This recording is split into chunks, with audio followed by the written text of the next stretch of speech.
So you have a job at a car lot. You're going to be a salesman.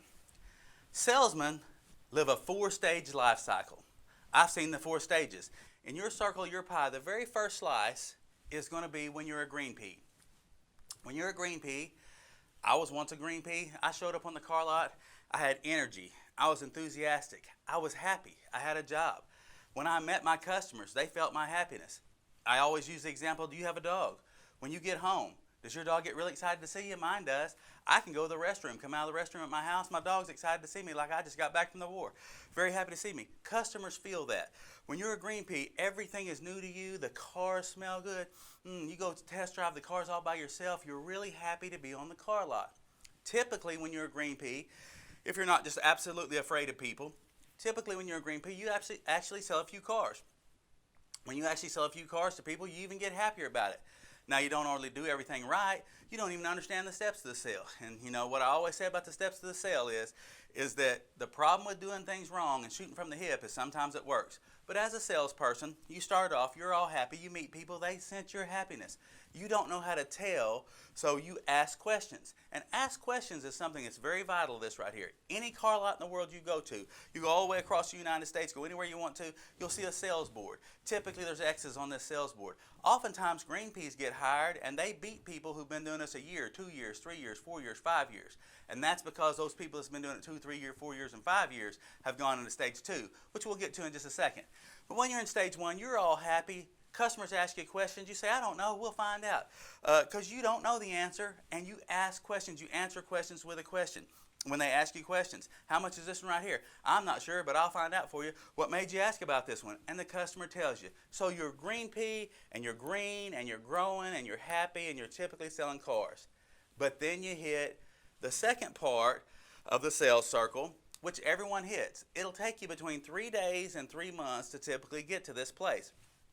Me personally, it took me 3 months to get there because I wasn't that smart. However, you get to stage 2. When you get to stage 2, here's what happens. Stage 2 is called expertise. And that I borrowed that phrase from Jim Ziegler that he put in his sales training manual that I read years ago, and I've trained this because it's so true.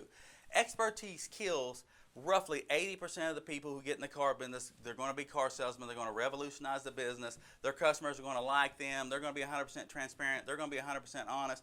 Their customers are really going to like them. I'm the same guy. I'm still trying to revolutionize the business, one customer, one meeting, one sales deal, one salesman at a time. But you get to stage 2. When you get to stage 2, here's what happens to you. You become an expert. You stop asking questions. All of a sudden, you found out everything that's wrong. You start telling instead of selling. Let me tell you the things you start telling. You start telling about invoices. You start telling about holdback. You don't even know what percentage holdback is or where it comes from. All you know is no one's paid on it, and it's some kind of magical money that just disappeared that even the managers don't get paid on. You start telling people not to buy products from F&I. Don't buy that warranty. It's a big scam and a ripoff. And because you've never been on the service drive while customers cried because they had a $2,800 bill to put a transmission in or fix some computer chips in there. You've never stood there when that happened, so you think the warranties are a ripoff. In 27 years in the car business, I still buy warranties on all my vehicles just in case I need them. Insuring something has always been something that's pretty smart for me. But you're telling people things. You're telling them about payments. Another word that hits your vocabulary that you're good at saying is can't. C-A-N''T, can't. That's a word that's in your vocabulary. You can't get that payment. You can't get an $8,000 car with leather and a sunroof and under 100,000 miles. You can't do this. You can't do that. We can't give you this much for your trade-in. You actually start to believe some things. You don't understand that cars cost the same nationwide. There's no secret place where cars are cheaper. You don't know what a dealer agreement is, but you think cars are too high where you're at. So wherever the nearest city is to you, that's where cars are cheaper. You think your managers don't give enough for trade-ins. You think if you had a different inventory, you'd sell more cars because all my customers are looking for something different than what we have. They're looking for $6,000 cars and $8,000 cars. If we had more of those, I'd sell a lot of cars. But you're in a club called the Research and Development Committee. You're unhappy. You know everything that's wrong with the dealership. You know the inventory is wrong. You know the advertising wrong. You know the location is wrong. You know that you have the wrong product. Your managers are wrong. Everything about the dealership is wrong. There's too many salespeople on the sales floor. You know everything except you're not selling cars. Just ask you. You know everything. Even people that get hired on, you're coming in talking to them about what they're doing wrong and what they can do. You're as handy as a back pocket on a shirt is what you really are right now, but you're the only one who doesn't realize it. With your negativism and you're hanging out in the huddle and you're telling everybody what's wrong, all this that's going on, All this is going on inside of you is causing you not to sell cars, but you're the only one who doesn't get it. Then something happens. Some light shines through in your darkness. You're really in a bad place, but some light has came in. And this light is some people are selling cars here. Some people are making a good living here. And when that light comes in on you, then all of a sudden your thought process opens up a little bit. The human mind's like a parachute. It only works when it's open. There's a bad disaster if the mind's not open. And all of a sudden you start thinking, you know, I sold some cars when I was green, and I was happy. I liked my customers. I was smiling. I was happy with my job. I was excited when I got up in the morning. I was brushing my teeth. I was excited to go to my job. I was really happy. But I'm not happy anymore. And you realize some things. And then it happens. And let me tell you what it is. It is when you've been asked about, did you do your follow-up today? Have you sold any cars today? Do you got any deliveries today? Do you have any appointments today? And you're giving the same old answers and you're making excuses. And then you realize, I see some guys and gals and people that are actually following the steps and they are selling cars here. And then you get to stage 3. And when you get to stage 3, you've realized, hey, following these steps, it's the road to gold. When you hit stage 3, you're actually a professional now. You're turning into a professional. You're in the entry stages of it when you get into the initial parts of stage 3, but you pass page 1. You pass step 1, the green pea step. You've got through the expertise step where everything's wrong and you're telling instead of selling and you're not following steps of the sale. And, you don't think that it's going to work here, that the economy's too bad, everything's too wrong for you to sell cars. And you get to stage 3 and you realize there is a way you can make this happen. So you start following steps of the sale. You start doing your follow-up. You start telling people what you can do rather than what you can't do. All of a sudden you're putting X's back on the board again. All of a sudden you're collecting commission checks and you're really happy. You take care of your customers. It's actually an enlightening period for you because now you realize, hey, this is a profession. It takes some work. I don't have a job at a car lot. It's a profession. There's some things I have to learn. There's some things I have to know. There's some steps I have to follow. There's some skills that I have to improve upon. There's some things I have to practice, drill, rehearse. There's things that must be done. I must do the steps to the sale. I must follow up. I must tell customers what I can do, not what I can't do. I have to show up with a good attitude every day. I am not the person that can come to the car lot and complain. As a matter of fact, I have to stop the complaining. I got to get out of the huddle. Have you ever seen an eagle and a turkey hanging out together? You ever saw a picture of them hanging out together? No, because eagles are flying around up here doing their things. It's even said that sometimes an eagle or a hawk will get up above a storm when it's storming down there, but a turkey won't. In some cases, domesticated turkeys even stick their heads up like this and open their mouth and they drown in the rain. Very few with wild turkeys, but sometimes with domestic turkeys and sometimes with wild turkeys you'll find a dead one. They drown in the rain. Don't be a turkey. Don't gobble around and peck poop. What you need to do is be an eagle. Fly out by yourself. You come to the car lot for several reasons. You're going to have some friends there, but you didn't come to make friends. You're going to talk with people, but you didn't come there for conversation. You're going to come to your work to actually work, to talk to customers. If you're not talking to customers, you're unemployed. So you're in stage 3. Oftentimes, stage 3 is a great stage. It's a stage to be in. It's a wonderful stage. You figured out how to do this yourself. But then all of a sudden, in a different time period for different people, you can be in this stage for 3 months, 3 years, 30 years. You may never get to the next stage. It's a rare stage because you really are an eagle when you get to the next stage. When you get to the next stage, you've been a professional at this. You're making professional wages. You're very consistent. You're very good with your customers. Your car deals have started to look alike because you're going through the steps of the sale. Now, here's something that happens. You get to stage 4. Stage 4 is for the rare eagles. At stage 4, you can do it yourself. You can go out here, you can take a customer, or an up as we call it. You can do a meet and greet. You can go all the way through the steps of the sale, and you can make things happen. And you see these green peas, and you see these people that are in stage 2, and you help these people. So not only are you doing it, but you're helping other people. Hey, try this. Let me show you this right here. You close deals for people without charging them if you're on the sales floor. If you're a manager, you put them underneath your wing. Hey, just meet your customers and bring them straight to me and just listen. And you're able to teach it, and you're able to do it. That's a stage 4 person. Now, if you come all the way through the sales cycle, there's so much to learn about human nature. You don't get angry. You don't get upset. If a customer tells you a little fib, you're not mad at them.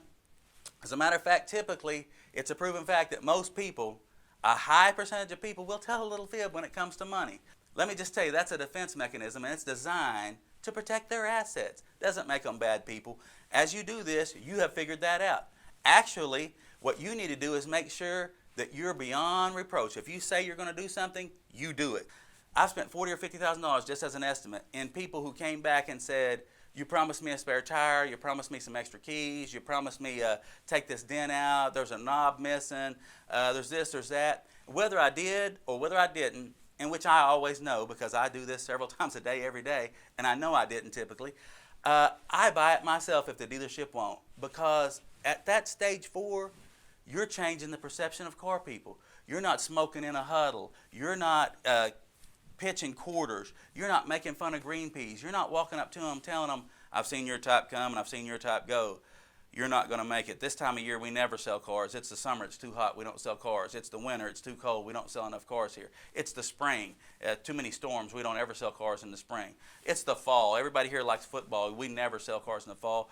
We got too many salesmen. Hey, when you leave, could you be sure and give me your size extra large shirts because that's what I wear. You're not going to make it. Rather than doing that, you do things that are to the benefit of the whole dealership. When you do things that are a benefit of the whole dealership, you're a stage 4. When you do things that are altruistic of nature, you're just helping people, you're in a stage 4. You help them close deals. You help them make follow-up calls. Let me show you how to do it. You help them set appointments. You're just helping everybody. You're being a manager, even if you're not a manager. And if you are a manager, you're being a dang good manager. You're making sure everybody gets to the meetings. Everybody pays attention. You know, when you're in stage 2, you don't pay attention in meetings. You don't need to hear any of that right there. You already know it all. Why should you refresh? If you were in the NFL, you would be so great you never needed to practice. You don't need to watch any film. You've thrown the football before. Stage 2 is a bad stage. And when you recognize that stage and are able to recognize it, you can stay out of it. Because one thing about this sales wheel is a fluid situation. You can be in stage 3 and be happy. One phone call, one thing go wrong and slide into stage 2. What all's wrong? Now you can never slide all the way back to being a green pea again, but from stage 2 through the very first parts of stage 4, you could slide back and forth in there a little bit.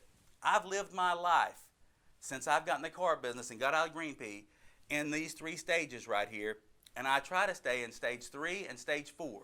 I try to help. I try to go out of my way to have a positive attitude, let my attitude permeate throughout the dealership. I try to go out and help people, and that's what you should do. And you should realize these stages, and you should recognize these stages when you're in it. Are you the person coming to work with a bad attitude? Are you telling everybody what's wrong? Are you telling everybody why we can't sell cars here and why it can't be done and why the grass is greener somewhere else? What often tickles me, what often makes me laugh, is when salespeople or managers this circle's for managers too. It's not just for salespeople. When I say salespeople, I'm talking about salesmen, managers, dealer principals, dealers, everybody who's on the sales side of the dealership. Now, when you're in this stage 2 right here, it's funny because you'll get into this stage 2, and what makes me laugh is you'll quit your job and get mad and go tell everybody, I'm going to go get a job at ABC Motors, or I'm going to go get a job at another car lot, and it's going to be great over there, and money's going to fall out of the sky and land in my pocket, and I don't even have to cash checks. It'll be $100 bills, and they won't be wrinkled. And it's before I even sell a car. They're going to give me commission because they know I'm going to sell a car. And everything's going to be great at this other dealership. And you take your same bad habits and your same bad attitude to this other dealership. Typically, within 30, 60, 90 days, you're calling the first dealership trying to get your job back because you found out what's wrong at this other dealership. It's a great cycle to know. If you understand the psychology of the sales cycle and you understand which stage that you're in one day you can hit a couple of the different stages because your pendulum will swing. If you're cognizant of this sales cycle and you realize, I'm not going to be negative. I'm going to be positive. I'm not going to tell people what they can't do. I'm going to tell them what they can do.